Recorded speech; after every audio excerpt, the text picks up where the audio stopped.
tomhle videu se podíváme na náš minibagger DK18 MKKR 18 1,8 tuny M mimo osí kopání, takže už můžete vidět, jak máme ten bagger takhle postavený šikmo. K, že má kabinu, K druhý je Kubota, motor a R jsou roztažné pásy. Pokud se podíváme tady na ty roztažené pásy, tak takhle je to vlastně na maximum, kdy máte maximální možnou stabilitu při práci. Tady se ještě přidávají tyhle nástavce, abyste mohli s radlicí samozřejmě mít celou šířku i před těma pásama. Zase, když ty pásy jsou stažený, tak je to zhruba takhle a je to pro lepší průjezd nějakýma místama. Pokud se podíváme na rameno, tak to nám může šahnout do hloubky až 1,85 metrů. Pokud tam máme osazený rychloupínák, který je tady součástí, tak ještě to prodloužíme o nějakých 10 cm.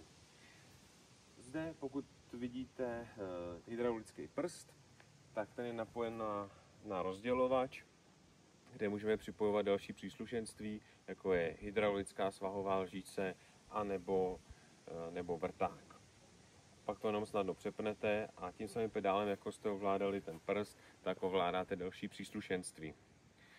Pokud se už díváme na bagger, který má aspoň těch 1,8 tuny, tak práce s tím vrtákem nebo těma hydraulickými lžícema je znatelně lepší než u menších bagrů.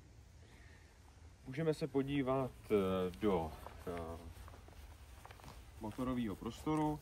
Tady je to osazený, jak jsem říkal, Kubota motorem, tříválec, vodou chlazený, takže vás nenechá ve štychu, ani když bude nějaký teplejší počasí.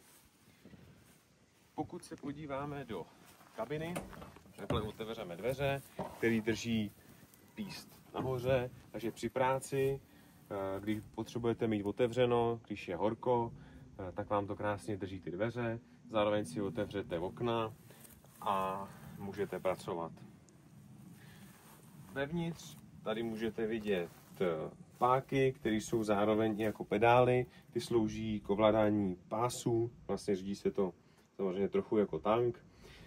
Tady máte pedál, kterým ovládáme prst, nebo to další přídavné příslušenství, jako je ten vrták nebo ta hydraulická lžíce. Tady v bagru, v kabině, už máte trochu víc prostoru než u nějakých menších bagrů. Můžete si tu sedačku nastavit podle toho, jak potřebujete. Už se vejde i větší člověk. Ovládání je zajištěno pomocí joysticků, takže práce s tím je pohodlnější, než když už nějakých jiných bagrů existovalo ovládání pouze pákama.